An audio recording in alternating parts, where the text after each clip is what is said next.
কোনটি খাঁটি বাংলা উপসর্গ? খাঁটি বাংলা উপসর্গ হচ্ছে পাতি। নিমগ্ন শব্দের বিপরীতার্থক শব্দ কোনটি?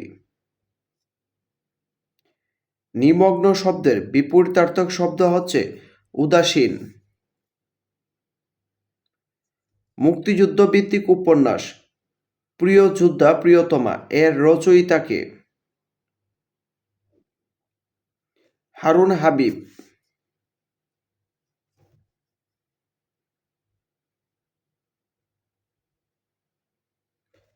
একটু আগে যিনি এখানে এসেছিলেন তিনি আমার আত্মীয় নন, এটি কোন ধরনের বাক্য?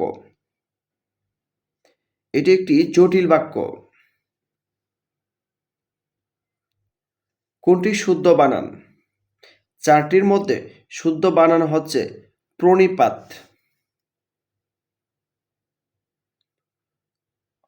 অর্পণ শব্দের বিপরীতার্থক শব্দ কোনটি? অর্পণ শব্দের বিপরীত শব্দ হচ্ছে গ্রহণ।